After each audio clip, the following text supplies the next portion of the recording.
A wrap up of LU1. Let's stop the transcription on this recording. Okay, has stopped. And please, I was told to keep these things short, like 7, 8 minutes max, because students don't like to listen to anything longer. So bear with me. If it feels like I'm rushing, I'm sorry. Anything that I mention here, we can obviously pick up in conversation in the live sessions.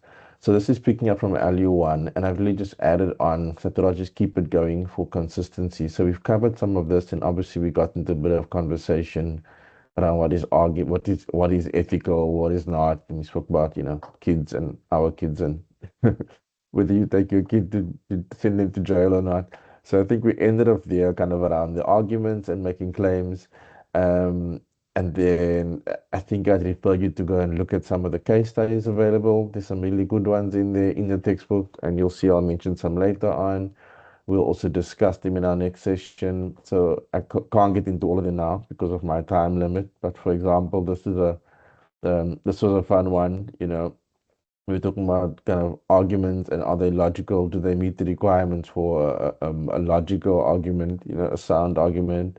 So this was about Shabir Sheikh who went to jail, and he was released a few years later because of ill health. And what it basically says is, so he went to jail because he was corrupt.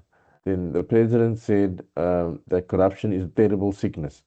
And then a few years later, Shabir Sheikh was released because of ill health. So is it fair to conclude? So if you look at all of this, I won't read it all, it's in the slides, but so the premise is that he's corrupt. The other premise is that corruption is a sickness. Can one then fairly conclude that he was therefore released because he had a terrible sickness?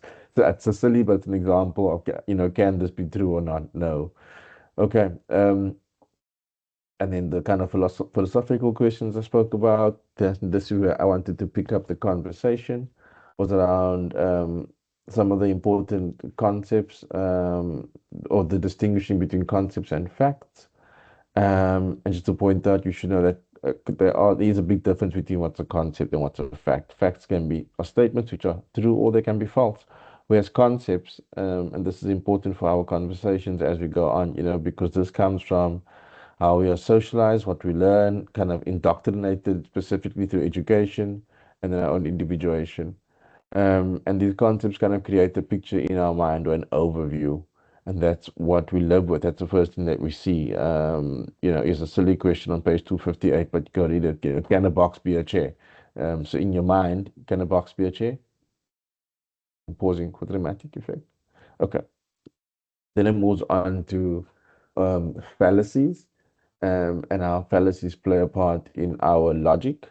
I'll give you some examples now, but ultimately there are forms of persuasion that rely. That's why I spoke about concepts on emotions and associations. Um, Here's a good example. Sorry, it's just yellow's a bit bright. Don't know if that helps. So this is from the then Minister of Education. She said, "If you bully, you should know that you are evil and you're preparing yourself for prison because those who are in prison didn't start off at the age of 18. They started off as small kids and became silly." I mean, so that if you look at the list of fallacies, what kind of a fallacy is that? The ad hominem, which is attack on personal characteristics, is a basic, it's nothing to do with tradition, but that there are assumptions based in the past. Is it appeal to normality, that stands of right and wrong? So someone who's in prison, is it accepted that this is because the child, didn't start at 18, he was silly as a young person? And so it goes on. So what kind of fallacy does it speak to? Obviously, I mean, when we get to racism, this is a whole other conversation, which I mean, I can go into for days. Um, and this is kind of not only a fallacy, but it's saying that racist reasoning is logically problematic and ethically suspect. It relies on generalizations that have been made hastily and unsupported.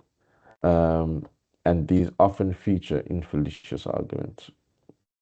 I think you could already, if we had time to engage that, you'll see how important. I mean, I'll refer to this often just because it's such a big a big public thing, which is the I'm not a fan of the United States, to use them as an example. I think we've got enough at home.